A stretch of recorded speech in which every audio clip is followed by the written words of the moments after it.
Good to go.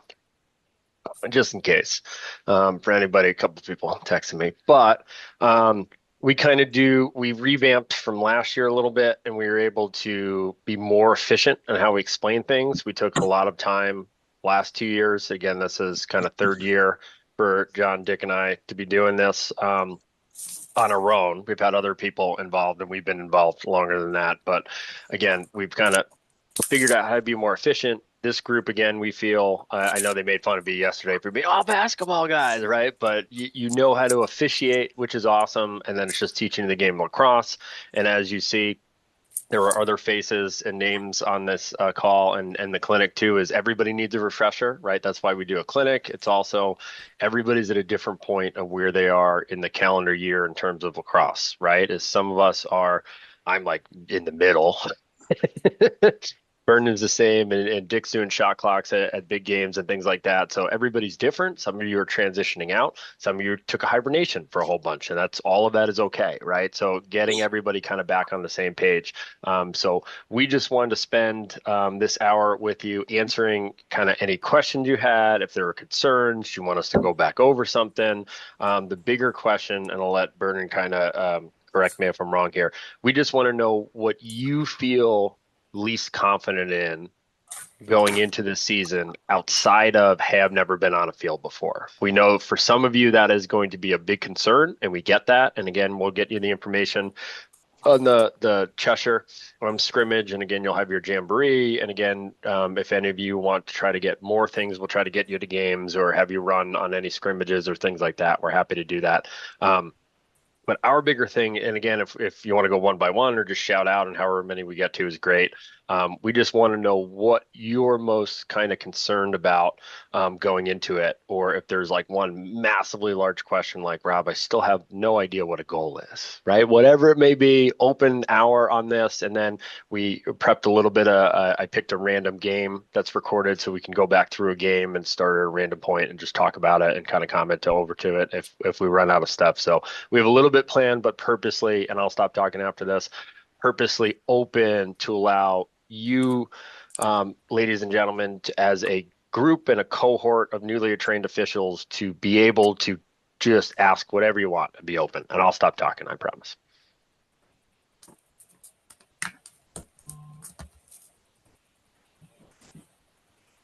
Some of you have to have something. Like, what are you most Well, concerned about going in? I know for me, and I'm still shaky on this, but last year was when to do like a restart, like on a technical turnover, like how long do you wait to restart it, or when is there a restart that you automatically get a free clear? That's kind of stuff was what was confusing to me last year that I had to learn on the fly, and I was not right all the time. And the guys I was working with helped me out quite a bit, but you're still in the moment and you still screw it up at that time. Yeah, it's still tricky now because you even see right college officials not get it right. As we had a video clip the other day on our national call, and it was a screenplay, and the player is sprinting as fast as they can before the official even signals for what the call is, and the other team is like 30 yards down the field, and they give them a whistle, right? And it goes in the net, and you're kind of like, I don't think that's right. Like me, I don't think that's right. Right. So again, you even see that. And again, you get, depending on your level, you kind of get pressured into stuff, right? Because it's a lot real quick. You have a player going, you have coaches screaming at you, you might have fans and parents yelling at you. It's tough. So kind of my rule of thumb, and Dick and John can jump in at any point. My rule of thumb is most restarts occur where the ball was when you blew the whistle. That's kind of your really good rule of thumb. When you then have anything that becomes time serving, now we change things, right? Now the ball generally moves outside of if any of you did come down for the simultaneous fouls portion that even some of our veterans were rolling, spinning their heads to say the least, because it becomes really difficult. But if it's just a standard vanilla play in terms of a loose ball push or an out of bounds or an equipment injury or whatever, or timeout, everything starts where the ball was on that whistle. And then our two exceptions, again, is when the offense has it in their attack zone, they go outside laterally. We just want them outside the box, right? Or when we have that time serving, the ball moves. And if it's in the defensive half, so it moves up either to the midline or it's just a standard restart where let's say there's a player that a defenseman slash the attackman, they move the ball around, they miss the net, right? And the ball goes out of bounds, let's say on a sideline, right? We restart it generally where that sideline play ended and where that whistle blew and where the ball was. So you can always kind of go back to that rule of thumb. You really can't get in too much trouble when you have that scenario.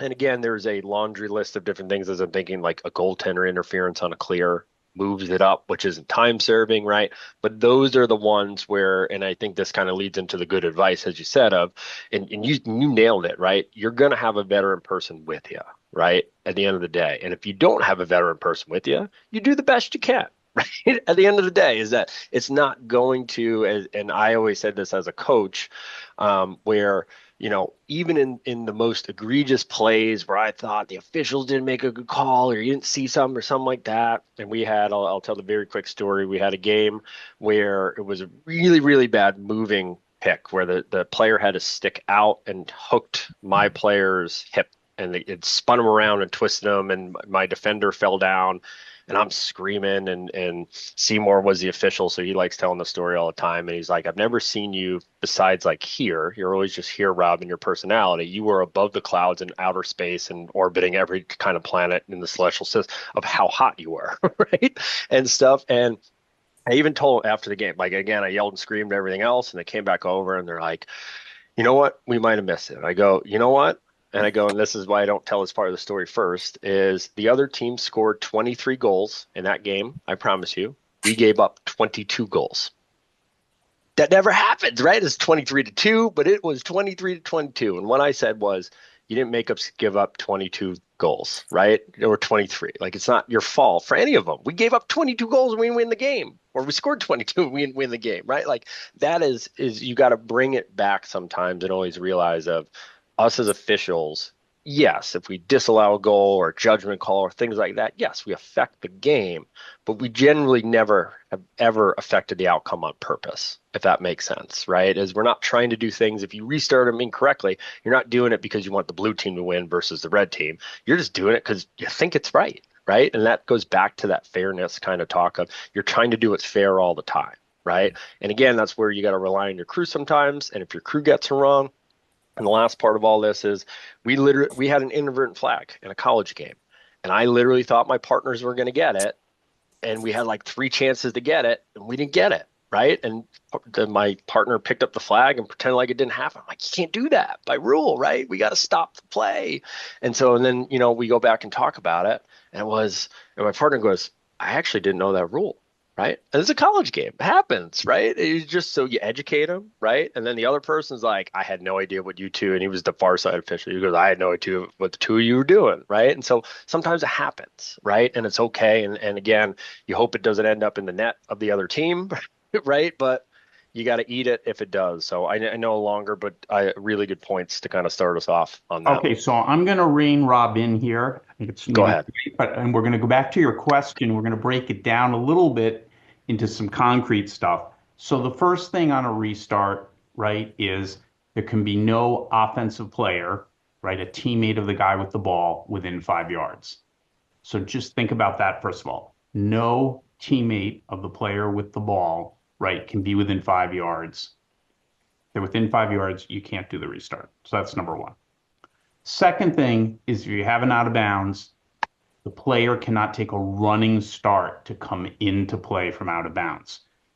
They can do kind of a stutter step when they come in. They can do a rolling stop if you think about it, like people do at a stop sign, right? They can do a rolling stop, but they can't just come running in from out of bounds, right? So those the first part.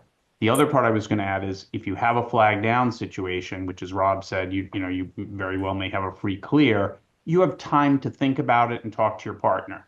So you don't have to worry about that as much because you have time. It's time serving penalty, you've stopped play, you've announced it to the table, and you can talk about that a little bit. So those are a couple things to think about. Rob, you want to talk a little bit about the restarts in terms of where they are relative to the sidelines and also where they are relative to the substitution box.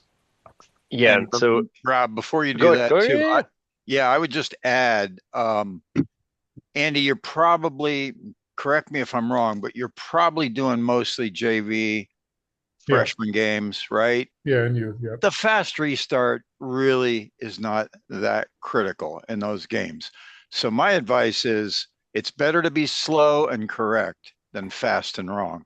So yeah, just take a second, go, okay, what do I have here? Just play it in your mind. It's out of bounds. I'm awarding to the day he can come in 3 yards. Everything John said is correct. We're good to go. Maybe the defender's within 5 yards and maybe you're going to get ready to throw a flag for delay a game if he engages them. But other than that, you don't have to real quick. It's probably not too critical in the lower level games. Go yeah. ahead, Rob. Thank you. That was perfect amount of stall time. I appreciate that. Yeah. And so, yeah, to John's point, I'll just share a field real quick. And so we always say, and this becomes my boilerplate at high schools when coaches don't have anything for us. I like to just end with something so they can think about, so they don't leave the meeting. And again, a little advanced, but you want to try to spend time with both coaches, right? And not 10 minutes with one and zero with the other. So it just gives you some kind of, talking point outside of the weather or the traffic, right? And so again, we say three spots that we want to be a little bit controlled. We don't say slow, but we don't say fast, right? So again, you think that fast restart when, and I think Dick had an excellent point. When you get up in levels, they know what the restarts are and they want to go, right? JVs, sometimes you got to coach them a ton, like step in bounds, right? Come to me, we're going to go here, or hey, it's your ball, right? And so when we say also slow restart, anything we see on a face-off violation, you can be slow because we do have to report right what it is. And again, we're not going to the table, but we're going to say, blue jumped or hey, whatever it may be, a hold, a push. And so we could be a little bit slow. We also want to give a chance for not only ourselves, but our partner to gain our bearings and to make sure, because again, if we have an issue on the face off and a violation, everybody's still restrained behind these lines. So stay back. Hey, not released, not released. It gives us an extra second, right? Then the player picks up the ball. You might also have a wing player coming to pick up the ball. So again, we don't have to be fast in it. Go right away, right? And we want to try to get that face-off guy. To John's point, we can start the play with that defensive player within 5 yards, but he can't play him. And at the lower levels, we do want to coach a little bit, right? If we can, especially in this controlled scenario, that other face-off player is right on top of the player who's got the ball. Back him up, right? Just back him up. It sets a good standard for the rest of the game of, hey, we're going to give you a little bit of leash and, early on and then help you out. Anything within the substitution areas, we always want to be slow, as we said. You just saw it if any of you watched the Syracuse Hopkins game. Guy Bryan, who's from Connecticut, did a really good job. There was a ball they threw out of bounds on a clear. The new team gets it going this way. Brian comes up, moves the kid in. Not a soul was near him. He still moved him in, right? Even at that level, that kid wants to go. Hold on. We're not ready. Move you in because we don't want players flying out of the substitution box, right? Or exchanging and a new player comes in and smashes that player. That's what we don't want. And things can get really, really messy around there. And we've So seen it that, happen. so just to emphasize, that is different than other restarts on the field. You've got to be at least 5 yards away from the substitution box. And that includes the sides of it as well, not just Mhm. in, but you can't start like a yard to the left of the box either. You got to be 5 yards away from it. And that's for any restart now in that in on an out of bounds or even on a loose ball push or hold or something like that. The new rule for NFHS is you've got to be 5 yards from the box. In the third one, again, it kind of depends on your crew, but I would say the third one's an over and back. We can be a little slow for two reasons. The first reason is the ball, when it is an over and back, it usually dribbles pretty close to our, 40 and or 30-yard area. They got to start back at the midline because that's when the whistle it blows, right? Even in our heads, even if it take a second. So again, that's placing the ball when the whistle blew because that's a line violation, right? So again, we're bringing them back. What it also does, as silly as it seems, is it gives a chance for that trail official who's over here that calls you over and back to go cover goal. because it might be a fast break. So you wait a half a second, the trail gets to take the whistle, the trail should be jogging up the best they can, get to that line, blow that in. We've seen plenty of scenarios where you call an over and back, the kid picks it up, you blow a whistle, he makes one pass and they score, and you're standing at the 48-yard line still, right? It goes quick. So again, we can slow them down if we need to make it a little bit easier on ourselves. And again, I think Dick's point stands on all of this on lower levels of they don't get up and go very often, right? But when they do, we should be aware of it, right? And at other times we can again take a half a second and get it right. So super good way to start. Can I jump in for a second, Rob? Of course, yeah. So for the new guys, I mean, the guys that haven't been on the lacrosse field before, the thing that I was most impressed with when I first started doing even JV and then varsity and then some prep is the speed of the game. So I'm a football official, and there's 5 football officials on the field. And after every dead ball, you have a huddle, you have a reset, you have a chance to catch your breath. You can look at the other officials, what down is it, blah, blah, blah, blah. You can get your keys and you can get set up and go. Lacrosse is a much faster game, and a lot of the coaches, even at the JV level, probably the minority of the coaches just want to get the game over and get out of there. But at the same time, some of them want to win, but some of them want to have a fast game. So you don't have a lot of time. And that's the thing that impressed me about lacrosse when I first started doing the game. It's many moons ago, but it's just much faster. And of course, there's only 2 guys on the field.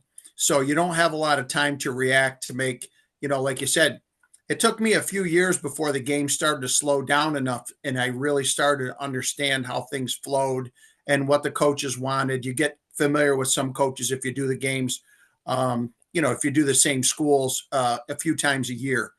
Again, that's just a comment about how fast the game is. You don't have a lot of time in between plays, and sometimes you got to get those restarts going.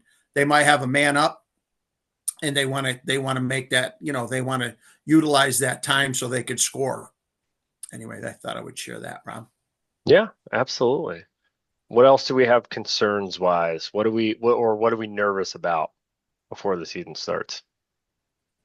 Can you go over in a little more detail, distinguishing releasable and non-releasable personal fouls? Like obviously some they're always non-releasable and some are always releasable, but where do you draw the line? Because I know some of them are up to discretion. Vernon, do you want to take? Okay, well, in most cases, it's not discretion over whether a particular foul that you've identified is releasable or non-releasable. I mean, you choose what you're going to call, and so you have some discretion there. But once you've chosen that foul, you pretty much are going to either go with releasable or non-releasable for the garden variety foul.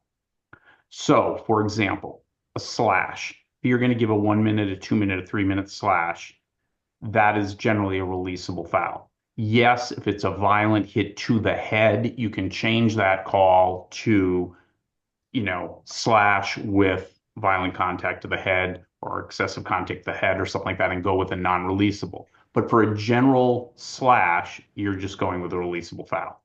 Unsportsmanlike conduct is the one where most varieties of unsportsmanlike conduct are non-releasable. There are some that are releasable, but you never really see them. You can officiate many, many years and not give a releasable unsportsmanlike. Most of them are non-releasable. Conduct on behalf of a player or coach that's unsportsmanlike because of what they say or gestures, things like that, that's going to always be non-releasable. Contact, Yeah. Okay. Yep. Contact You're to good. the head is one that you want to think about as non-releasable. You have different varieties of it. An illegal body check that sort of starts as legal and then rides up and hits the guy in the head. You're going to give, let's say, a minute. It's going to be non-releasable for indirect contact that came up, right? It wasn't targeting the head. It wasn't direct contact with the head. It was sort of a regular check that kind of just rode up. So there you're going to give a 1 minute. If you're going to give direct contact to the head, defenseless player, those are multiple minute non-releasable fouls. So you want to know that piece. But if you're just sort of tucking it away in the back of your head, think other than a routine slash which hits the helmet, if it's an illegal body check and they're hitting the head or neck, you're thinking non-releasable. Yeah, and I say the same thing of there's kind of four in my brain, right? There's a few outliers, but the four main ones John said, a head and neck area, an unsportsmanlike conduct, an illegal stick or an illegal equipment is a minute, and then anything blindside or targeting. And I Well, kind hold of on. lump them within. 2 minutes for the illegal stick, right? Yep, 1 minute for illegal equipment, which you're correct. probably not going to see. Correct. You might very well see the illegal stick, and that's always 2. So that's easy to remember, and that's always non-releasable. And again, just to remind everybody what non-releasable means, it means the player has to serve the full penalty time, even if goals are scored against that team. Whereas with a releasable penalty, if a goal is scored against the team that's serving releasable time, all the releasable penalties release. So if a team has 3 players in the box for a variety of releasable penalties and their team gets scored against, everybody gets released. And sometimes you'll see a coach go, wait a minute, isn't it just one that comes out? They're thinking of another sport. No, every releasable penalty gets released if a goal is scored against that team. I won't get into it now, but you asked the question. There are situations where releasable penalties become non-releasable because of simultaneous fouls or because there's fouls on both teams. That gets a little bit more complicated. You got to kind of dig into the rule book. If you want the reference, it's 7.2D, and you can read about that. But I'm hoping I answered most of your question. Did that hit most of the spots, or were there some other ones you were thinking about For the that? illegal stick, Yes. you said it's a non-releasable. Yes. Then they just have to fix the stick, and then Yep. they can come back in the game. They don't have to. Correct. They can use a different stick. Stick, They just can't bring that particular stick back Unless it's fixed. unless it's Okay. fixed. And then Hey, obviously whoever stick it is the person that gets the penalty. Yep. Correct. Yep. And Colin, do you want to finish did you have anything else? No, that was it. Thank you. Rob, it might be a good review point there. The difference between penalized sticks and fix-it tickets. Things Yeah. that can be fixed and are not flagged. So those are, there's smaller ones that kind of come in there where it's, I'll try to rattle them off the top of my brain here. An end cap or a butt cap. end is fixable. I don't have a stick on me, but not within the stick, but the actual strings and nylons on the outside have to be 2 inches or under. If they're over, they can go cut them off and do them. Illegal sticks could be a broken stick that's broken and a player is playing with. Could be a deep pocket in high school is the same. If any of the measurements are not good, including the length or anything within the parameters of the actual cross portion, and then their shooting strings all have to be in a 4-inch arc at maximum to the top of their head. And then ball stops are not required. It's the ones where they have to fix it, but there's no penalty are the end caps, missing end cap, right? Or the hanging strings are more than 2 inches. So those are the two that that do not require a penalty, but do require that the player go off and fix. Can't believe I remembered them all. That was pretty good. Yep. Tony, did you have some? Looks like you were trying to talk. For explaining the releasable and non-releasable, because that makes sense. So thank you. Yeah, and absolutely. And think too, most fouls that you actually see in a game are releasable and are run of the mill. That's why we call them run of the mill, right? They happen normally. The most common calls you're going to have are holds and pushes.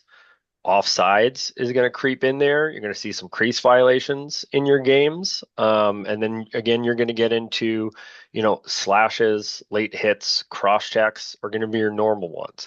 We show them more in the clinic, right? And part of what we showed yesterday was people asked for differentiators, right? Because that's what veterans struggle with. Is that discretion, right? If it's not in the rule, what makes a 1, 2, or a 3? we show a lot of them, so it seems like that's the majority, but that is by far the least amount we see, right? And again, I'm just trying to think of my own games over the past few weeks and stuff of we don't throw a lot of those non-releasable penalties. The most common is the head and neck area, right? Is we want safety and they want it out of the game. So when we do see those, head contacts, we're throwing flags, and those are the ones that are releasable. You generally don't see a lot of Non-releasable. unsportsmanlikes. Not, Non-releasable. I always say it, yeah, non-releasable, right? You don't see a lot on sportsmanlikes. Fortunately, again, we want to use our toolbox the best we can before we get to the unsportsmanlike. That's the end of the ladder, as we say in our toolbox, right? We want to start with, calming them down, as silly as it seems, calming them down, talking off a ledge, then warning them. And then we can move to conduct fouls, which can either just be, again, like a regular technical foul. We can turn the ball over if their team has it. That's usually your first good tool. Or if the defense, they're on defense and the other team possesses it, we have to throw a flag and they serve for 30. And then we want to go to a minute or higher after that, right? But again, that's a long time. And even within that of, as much as we tell war stories and everything else of, horrid things that happen of probably throw two or three a season, to be honest with you. There's not a lot, but you're gonna call especially in a JV game, 10 pushes in a game, especially on a ground ball, especially when everybody's together. And I always call it bumblebee lacrosse. Everyone's just buzzing around the ball, having no idea what they're doing, right? And you're going to just see somebody push somebody in the pile. Like that's going to be a very routine call when you start officiating, is what you're going to see. And again, don't forget too, and our calls, the most common calls are sidelines, end lines, timeouts, goals, right? So it kind of tiers to that of you have super standard multiple times in a quarter calls, you have standard multiple times in a game foul calls, and then you have foul calls that happen a few times in a season, if that makes sense. Let me add one other thing. In the general category, barring, simultaneous fouls and more complicated situations, technical fouls are releasable, right? Normal circumstances, all the technical fouls are releasable. So a conduct foul, right, is a releasable technical, whereas if you're going to the unsportsmanlike conduct for poor behavior, right, that's a non-releasable. So you have that option of the technical foul. The other thing I just want to mention, because coaches sometimes get this mixed up, and sometimes it's hard to remember because they sound similar, but unnecessary roughness is different than unsportsmanlike conduct. Unsportsmanlike conduct, right, for the poor conduct we talked about, is a non-releasable foul. But a routine unnecessary roughness is releasable. And sometimes coaches will get that confused. You'll give a call for unnecessary roughness, maybe a late hit, and they'll say, "Is that releasable? Is that non-releasable?" Right? Because it sounds a little bit the same, right? So just if in your own mind, just make that distinction. I have a question. Yeah, go ahead. Okay, if you're the lead, you're on the goal line, and you're looking straight down the line to watch the the ball enter the goal area. We saw a play yesterday where a guy came around the net, and it was a 3-man, so it was a little bit different. Is it the line when you're watching that goal line? Is it just you have to stay on that line? When that guy came around the goal and got smacked, if your trail is pretty far away, that's just I'm coming from a basketball side where you have your PCA and you stay when you're in the lead, you stay under the basket, you just stay there, you don't go anywhere else. I was told from a lot of members that you just stay on that line, even in the 2-man, and you just watch that line. So you might miss that guy coming around the goal and getting hit if it's right in front of you. What are your suggestions, or what is your best practice? Super good question. It is. Give me half a second. John or Dick, you want to jump in first? The video isn't loading. You two talk, please, and then I'll. Yeah, I was just going to add that yes, you want your responsibility as the lead is the goal, but that doesn't mean you're just standing there staring at it and not moving. You should be comfortable to move around, whether it's north and south or in and out. If the play is coming around the back of the net, and it's coming towards your side, you want to make sure you give them enough space. And peripherally, yeah, if he looks like he's about going to get hit, yeah, you're going to see that, but you're also going to see him attempting to shoot too. In which case, then your eyes should go back to the goal. Yeah. Okay. So I'll go ahead. Rob's going to show you this in the picture, but you don't have to be literally right on the goal line. You can be, as Dick was saying, you can be a little bit, sometimes you can see it better if you're a little past or not quite onto the goal line extended, number one. And two, yeah, your responsibility is the ball, right? One official's watching the ball, the other one's watching off ball. And yes, your trail can make that call from a great distance, and that's okay in a two-man system. But Rob will give you more details. Okay, great. Thank you. Yeah, so very, very good points to start. And so again, I know this is tough because we're going to reverse. So you're actually going to be this lead left official in your high school games, but we're actually going to look at this lead, even though it's opposite in a three-man game. Again, gives you an idea where, and I don't remember where he goes exactly, but he's behind the goal right now, right? Our goal line is this, or excuse me, goal line extended is this white line here, right? Is you kind of want to figure out where you're comfortable. And I always say my rule of thumb is when the ball is up here, I'm usually behind the goal line. When it comes from what we call X or behind the net, again, this player is coming around. Most players are still righty, specifically in high school as well. You're going to know when there's a lefty. Usually they're identified pretty quickly by the other coaches, but if you know they're a righty, he's going to try to shoot this way, right? He's going to try to get around this goal and shoot with his stick up towards the field and to the right of our camera here and shoot into this lane here. And there's a chance that he doesn't get a good enough angle and you are directly in the shot zone. Right. So it's a little bit outside of your question, but the idea then is you start realizing, hey, I'm in a danger zone, and hey, I cannot see through the goalie, through the goal, that ball. I might now step up, as Dick said, and I might actually step closer and up to see that. So we'll just watch him go here, and you see him kind of moving a little bit. And so now the second player, this is the one that goes around. So he's behind. He actually moved behind, right, to follow him and watch him move up a little bit. Oh, yeah. Yep. And right, and it's subtle, but those 3 yards make all the difference. I personally might be another yard up, right? Depending on which video I watch, is at least in my brain, I think I'm a yard up, but he is above the goal line now. Not by much, but he's there, right?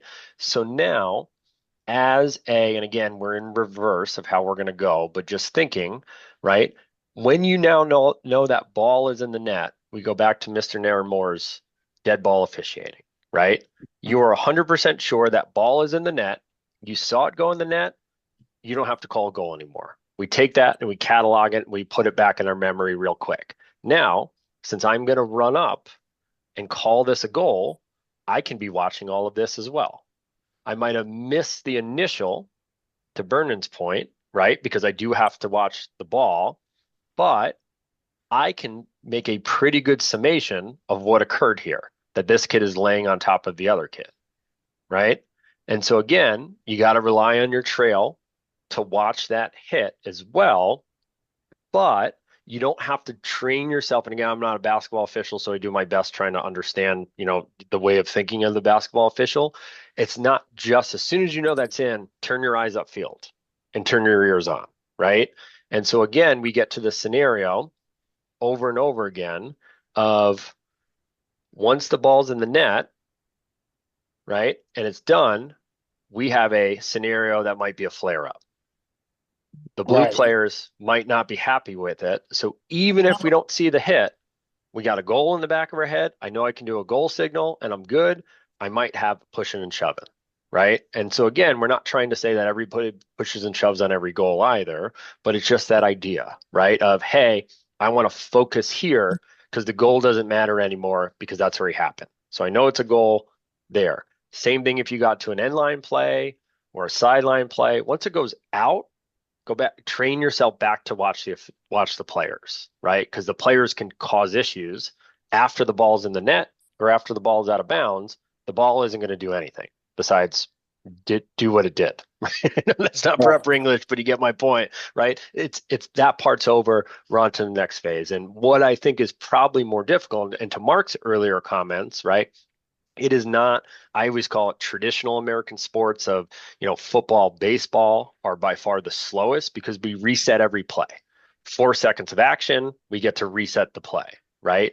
You get to basketball, there's a little bit more. Somebody scores, we inbound it, right? We obviously have face-offs, but it's a little bit more like soccer, lacrosse, basketball. You have other things that go on after the ball goes in the hoop a little bit, right? You still might have pushing and shoving in the key or players jarring at one another. So your general kind of rule of thumb is as soon as you got one call, we have a whole list of other things we got to cover, and it's only that two-man crew. So to that point, he's looking at it, but that's kind of, and again, this is three-man. That's his first responsibility, is that shooter, right? And is not simply watching the ball go in the goal. Make sense on those? Yeah, it does. Not to get off too much topic here, but do you see a lot of mix-ups after goal? I can see goals getting scored and mix-ups like you just saw there, or someone talking to the goalie or something along that line after a goal. Since everybody's in that area. It depends on the game. I know this is a terrible answer. I'm going to just tell you it depends, and I'm going to stick with that, right? But it's I'm sure it's the same thing in basketball, right? If you have two lesser skilled teams, there's usually less jarring. You get more jarring in higher skilled teams or more even teams. I like saying a lot of the times too. It doesn't have to be high skill, but if they both think they can win the game. And I think Mark had said this too, of like, even in a JV game, they might both think they can win. So it's going to get more competitive and more heated and more finger pointing and more jarring and more chirping for you hockey guys out there, right? And you see that, right? And stuff. And again, we get it where we laugh, where, even in college, where it could be an extremely high skilled game and they're talking to one another. Other times where it's a blowout and they start chirping early, right? And it happens, or it's just dumb stuff where it's the same thing where, again, it happens all the time. Player makes one bad play and they get on him, and then he's got a chip on his shoulder the rest of the game. And now he's one of our hotheads that we got to watch, all because of one comment of, oh, I shot better when I was 6 years old. And that kid is super offended by that. And he's going to make everybody pay for it, right? So it's tough to say when flare ups. In this scenario, I think is the most common, right? Where even on a hit, they kind of go to their player. He seems fine, clearly, because he's celebrating on the goal, right? This is a better game. So it's usually, when they think it's an exceptional like hit, or if it's really, again, I don't want to use the word to get in your head, but that dirty hit, right, that's when your teammates generally take exception, when you feel like it was a cheap shot or late or super high or a target or things like that, versus I think in this scenario, I would still call it a penalty. The player is just trying to dislodge the ball in a tightly contested game and just went overboard, if that makes sense. So I think everybody realizes it too.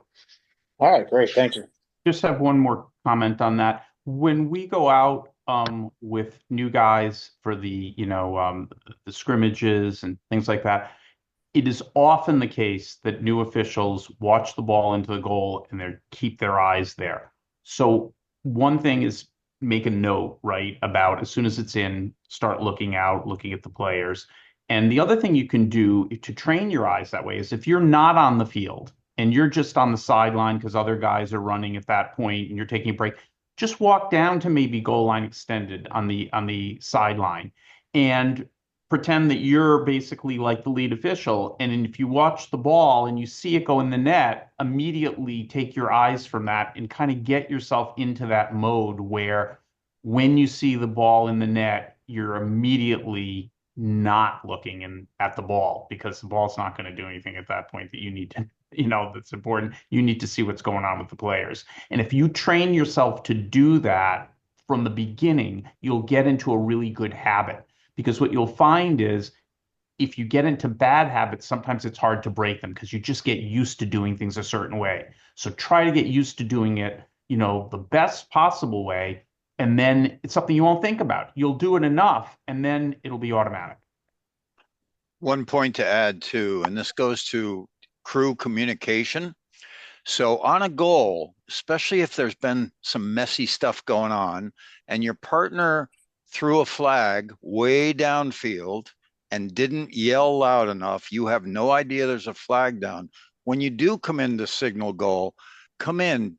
You can blow your whistle, stops the clock, but take a quick second to look at your partner and do a nod. Make sure he's nodding, that he agrees that, yes, we have a goal. Because if there was a flag, there may not be a goal. And you don't want to signal goal as a crew and then have to go, no, no goal. We had offside or whatever. So it's not it's the garden variety of goals. You're probably fine just going in, get to the crease, as they've said, and look at all the players, blow your whistle and make your goal signal. It's not the end of the world if there's a flag somewhere else, but it's nice to take a quick look, just get your partner to go, yep, I agree. A little quick nod. That's Jimmy a real. Jimmy Cervini brought that up, Rob, at the clinic, and I thought that was a good advice. It's a super good pro tip, and I'm just thinking of what I do. And so what I do to that same point, even when we're settled, I find my partner, right? Yes, that sounds. I find where they're standing. And again, it doesn't have to be like, oh man, I'm looking for it, right? Is sometimes you just gotta move a little bit, or I just kind of say, and I usually call them by name in my own head. I'm like, where's John? John's around here somewhere, hey zebra, and I'm just, and something to get you in the rhythm of you find them because they get lost on the bench sometime, right? Or they get lost when you do settled offense. But again, we should generally be in the same spots, right? With the lead here and the trail outside. But again, you train yourself so that way on dead balls, when you have scenarios come in, you can look at your partner, like we said, on that goal. You can kind of take a quick look at them.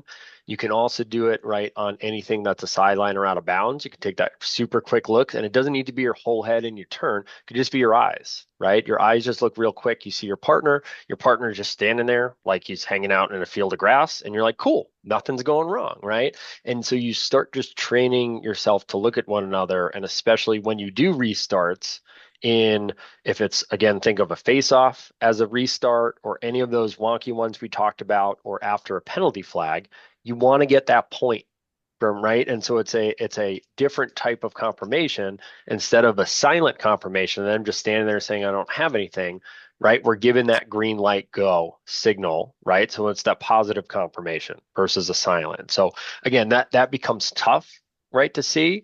And I always use Ed has said it to me for forever now that I've ref with him. I ref like 80 billion games with him a year. And Ed always says the same, just take a quick look at your partner, take a quick look at and every one of his pregame, same thing. Before you do anything, just take a quick look at and it's such a good reminder, even again in your settled offense or you're coming in transition, see where they are. Are they talking to the coach, right? Did something go wrong? Did they come up? So all those things help out.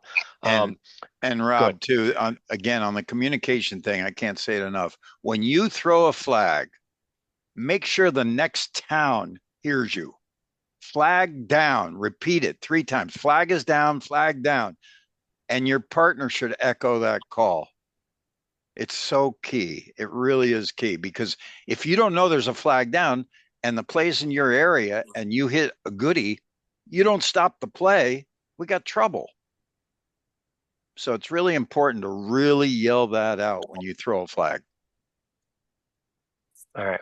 What else would we like to discuss? These are good ones so far. Awesome job. So, Rob, I'm probably embarrassing myself by saying this, but you guys use the term goodie quite a bit. And it's something that in Western Mass and in Berkshire County, maybe I missed it over the last 12, 14 years, but can you just go over, and I probably did it early on, but can you refresh I know what CNO is.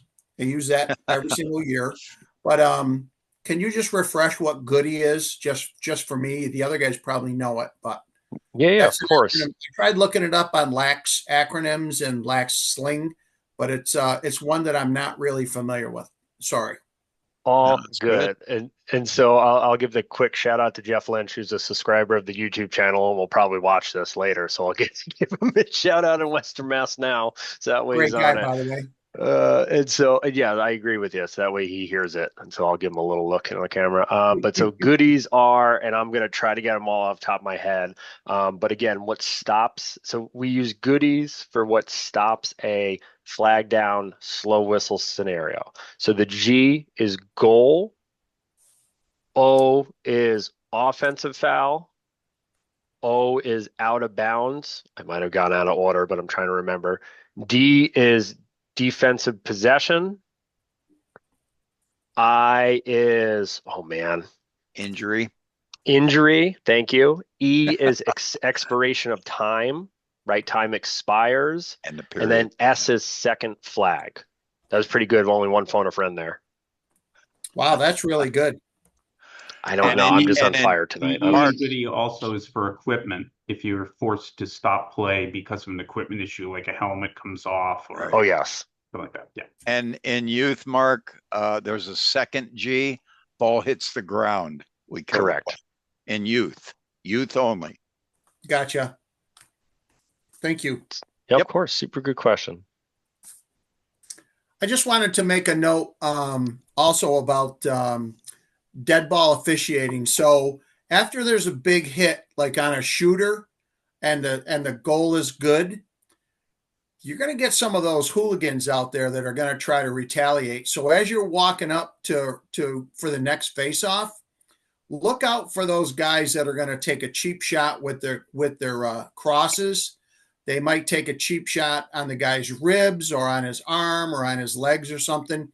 And I've seen that. It's not a lot, but you will get some. The tempers will go up as soon as you get the big hit and everybody goes ooh and ah.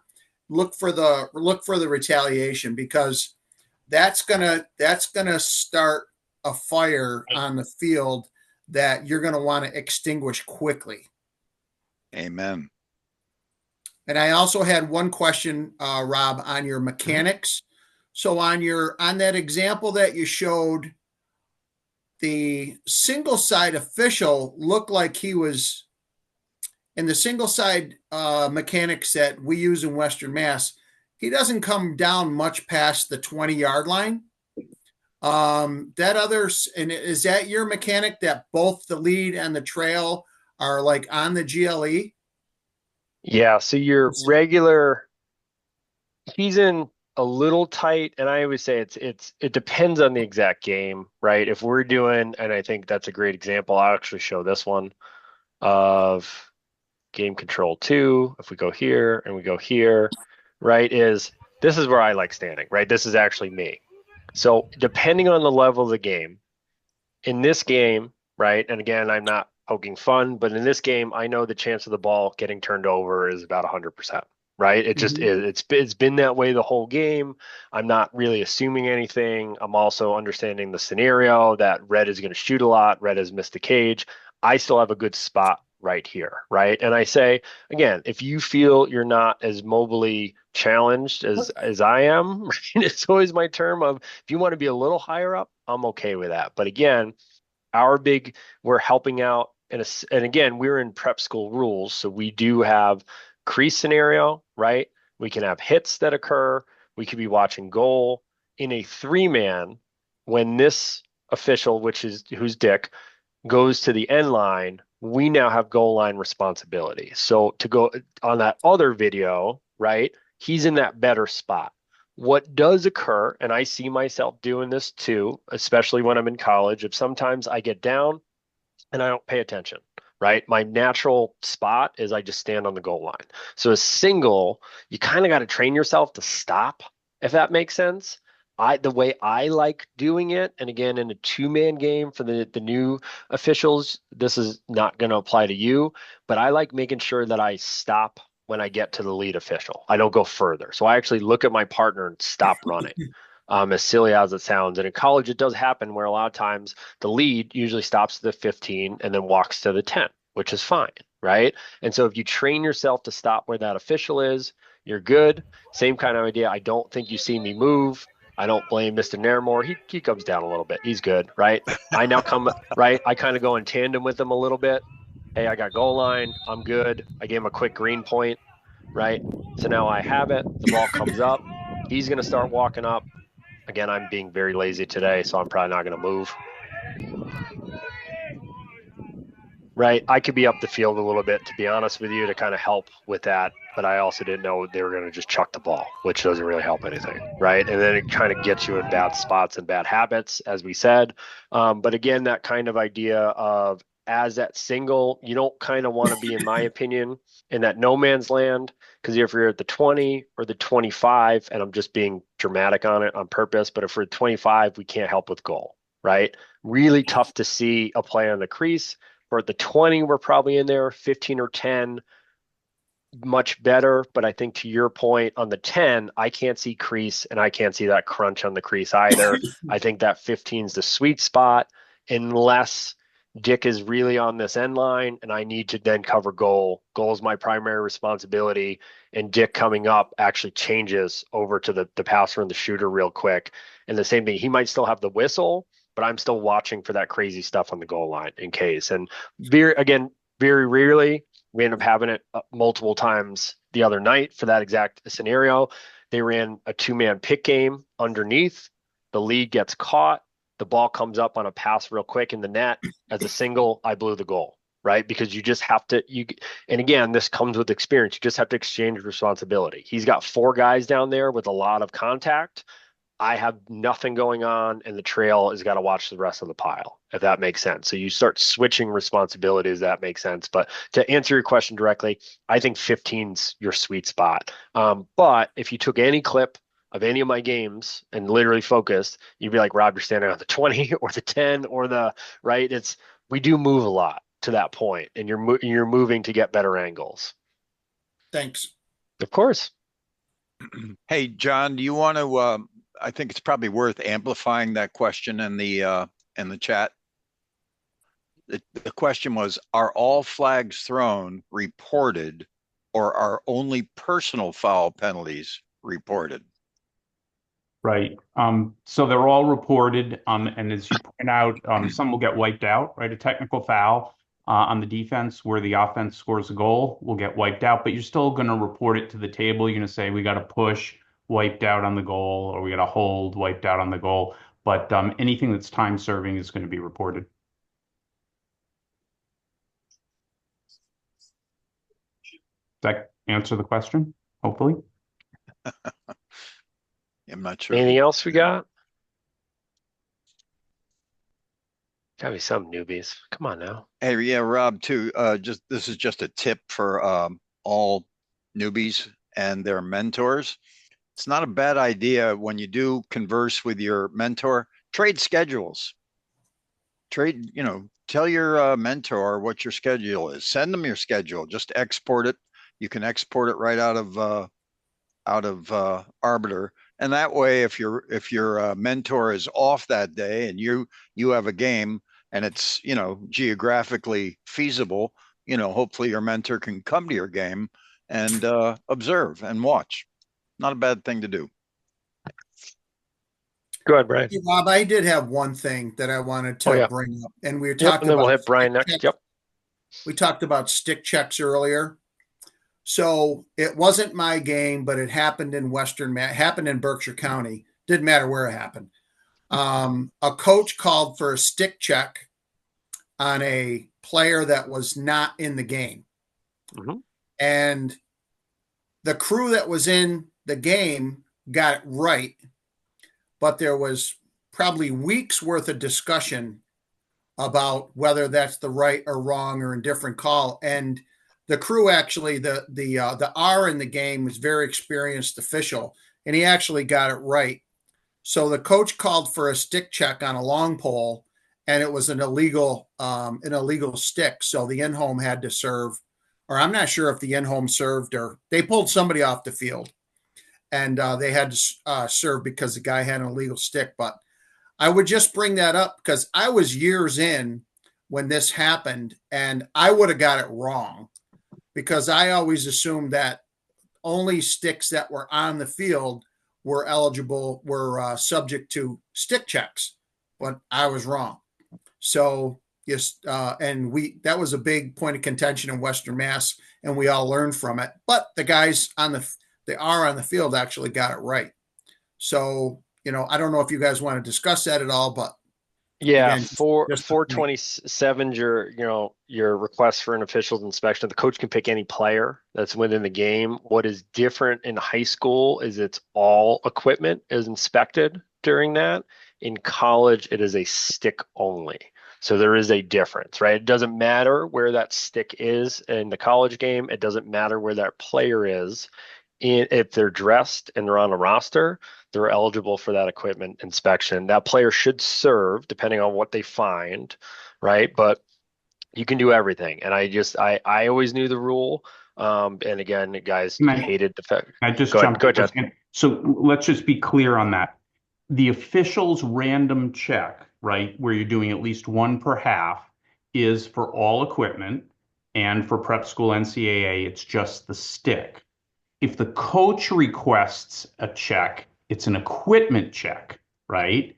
And you check everything under both sets of rules, right? So if the coach asks for the check, I'm number 15 on their team, I want you to check their stick.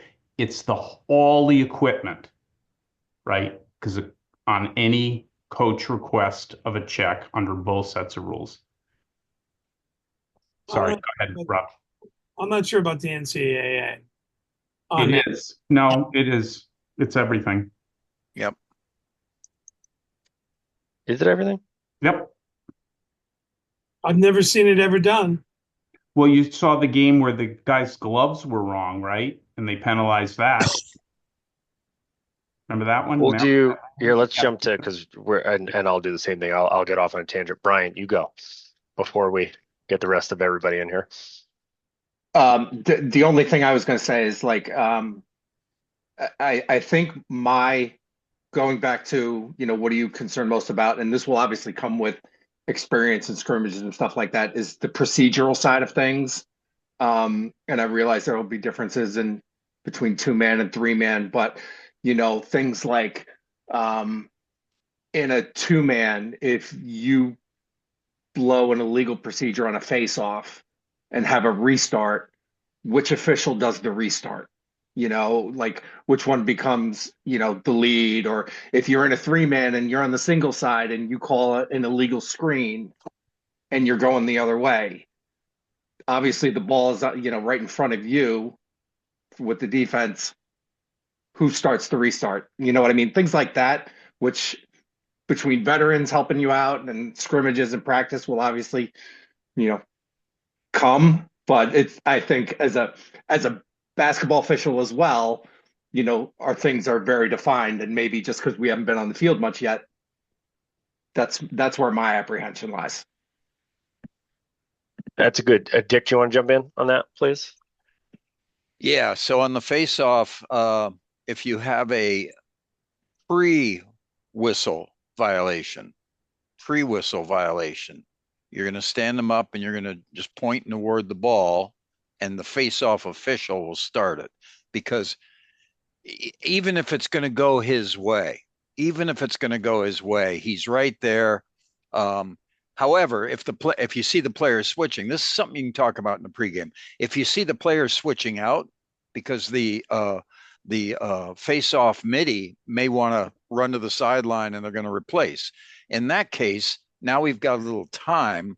So the face-off, if the ball's going to head my way, the face-off official's got to beat feet down to the goal, and now the wing official can come in and start it. But it's kind of a pregame discussion. If there's any doubt, I know on a field, if I'm on the field, I'll point, I'll tap my chest. I got it. Things like that. Or you take it. I'm heading down. Yeah. Yep. And you communicate. Yep.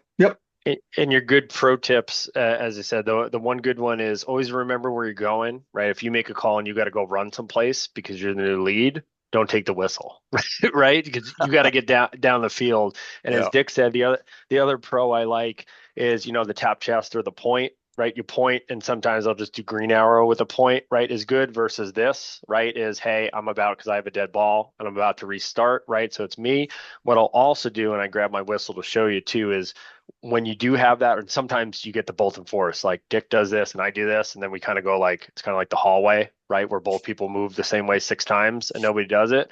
If I ever do that, or if I know it needs to be Dick, I'll actually take my whistle and I'll actually palm it, right? And I'll palm it so he can see that I don't have a whistle, and I'll go point like that, right? As silly as it is, and I'll probably do it with my other hand, but I'll literally go like this and point to him. But it's little simple, right? Nonverbal communication you learn over decades, right? But it's such a good one of, if you see a guy standing like this, you're like, that guy doesn't have a whistle. That can't be his whistle, right? And somebody taught me that at one point. They just said, just palm it, right? And I'll know exactly what that means. And it doesn't interfere with the game, and it doesn't interfere. Nobody in the entire planet knows what we're doing, but my partner knows it, and it just makes it look much more professional, right? On a silly little thing like that. So I always like adding that one. You're at Awesome. 8 o'clock, Rob. Yep. Thank you. You want to stop I'm gonna. the recording? Stop the Yes, recording? sir.